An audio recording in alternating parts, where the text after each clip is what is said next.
Hey everybody, today I wanted to talk about one of the fastest and easiest ways to really streamline and up-level your content with that pro touch, even if you're just figuring it out yourself, DIYing your content for your business in-house. If you already know me, you'll know I love a preset for founders, but I don't think I've ever sat down and actually chatted about why I'm always trying to get them into the hands of solo founders. So I thought we should do that today. Please ignore my slightly blockhead appearance. I am still figuring out the new hair. This one is for creators, solo founders, business owners.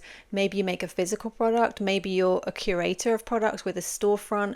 Maybe you work in a creative service and you're using socials to market and showcase your brand or business. So it really runs the gamut. Essentially, this is for you if you're creating content yourself to showcase your offers. Let's talk about Lightroom and presets and 5 key reasons why this simple trick or habit is the one that I swear by for solo founders. This is obviously not sponsored. I've just been doing this myself for many years for my own business and for my clients.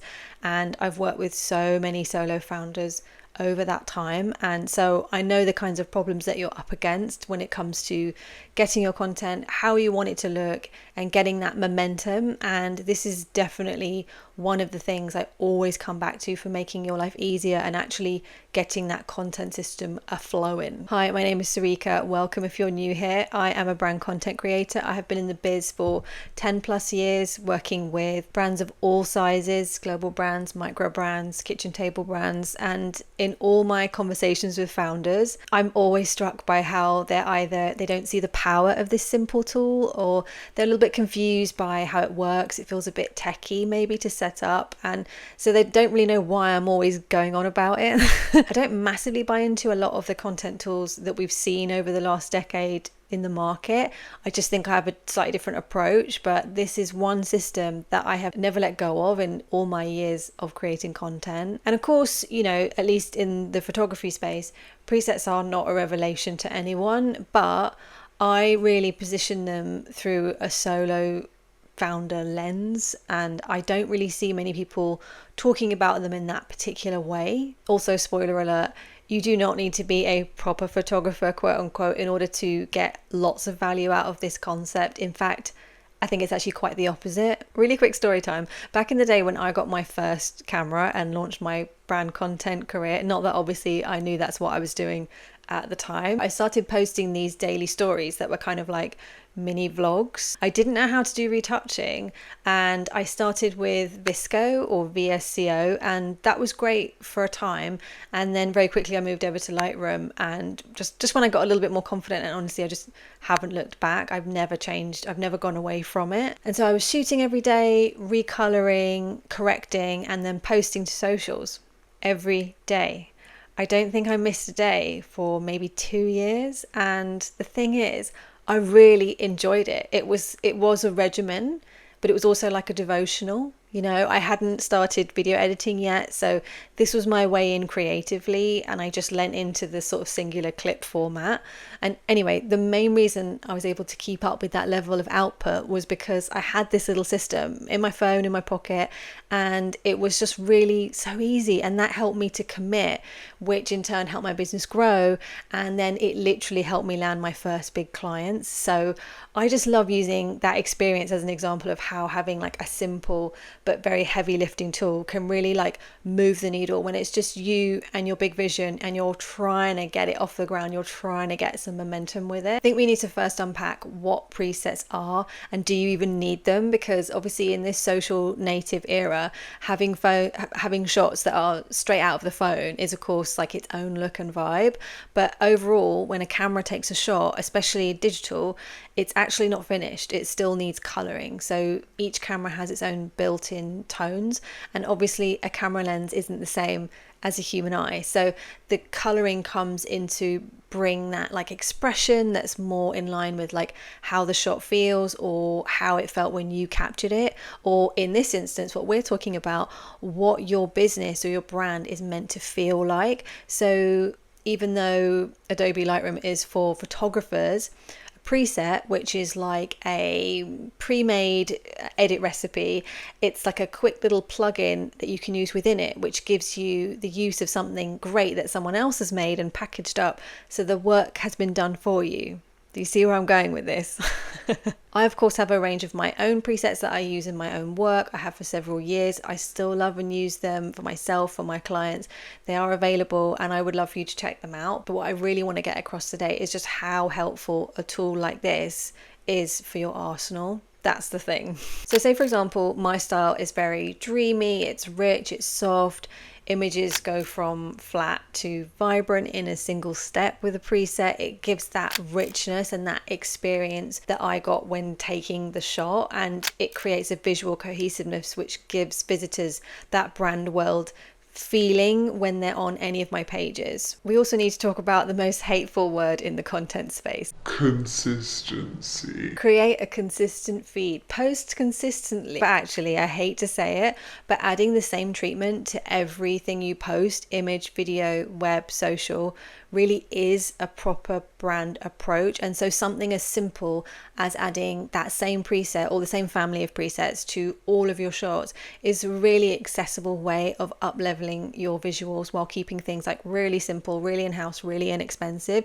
You could obviously use it on desktop for your web shots if you want to get that, if you want to perfect them and get that proper web crop or something, and then just use all your daily content on your phone, edit in everything in your phone.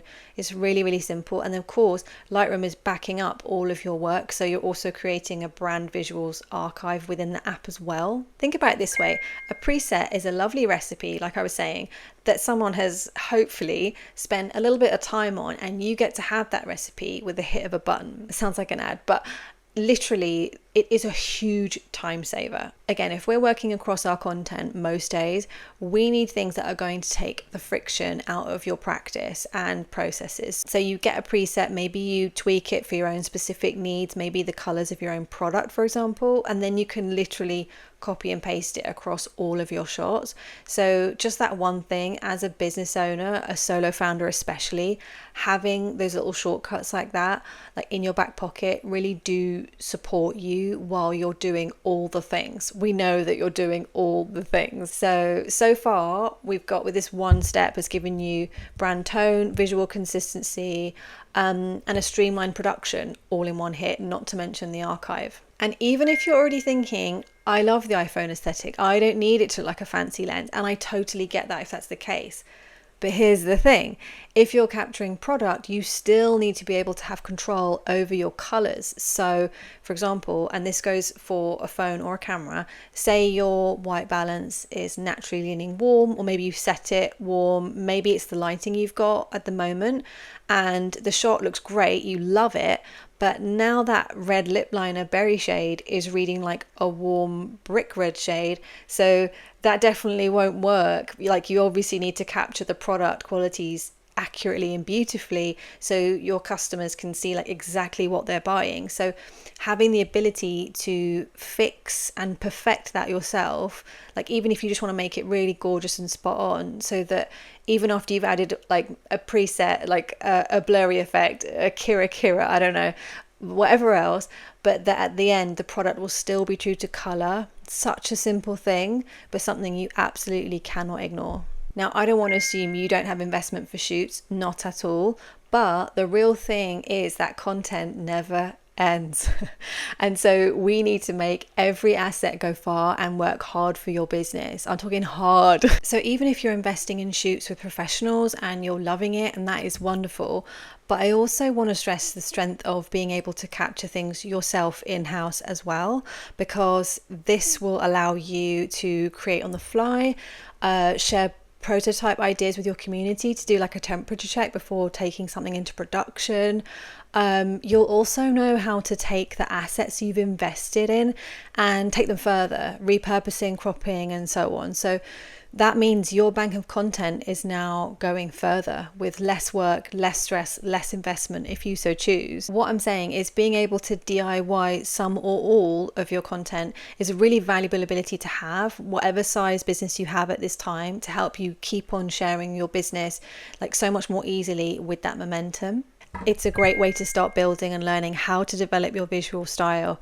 And even if you're thinking, but I'm not a photographer, which by the way isn't true. You're already creative, you're a founder, you're doing cool things. You can do this. So It will give you so much clarity around the look of your brand and your content, and as you grow and evolve with it, you'll have the confidence to just get it done, get in control of how it looks, and get posting and get unstuck. We really want anything that's going to take the friction out of your content system so that it's flowing and feels fun. And it's definitely a tool that makes me feel like it's more about creative expression rather than like correctness. And I think if you're already moving out of your comfort zone with all of this, something as simple as that could be a really helpful mindset shift to help you just get unstuck and just start playing and experimenting. It's not about being right, it's about what you think is good and what you like and how you want it to feel. If content for your business is something you've been struggling with and you'd really like to actually get it to a place where it's flowing and thriving and a source of creative joy, and that's my perspective on all of this, by the way, please do subscribe, follow along. I've got more videos like this coming. You can also get my free content DIY starter kit. It's a guide I put together just for you. It's a PDF, it's very simple, but it's packed with lots of practical gems to help you get your content up and running. And I'll link that in the description in case you want to check that out. You can also shop my presets. You can get them at studio.co. That will be linked below too. If you have any questions at all, please leave them in the comments for me. I always want to know what's keeping you blocked from sharing your work. Thank you so much for watching, and I'll see you in the next one.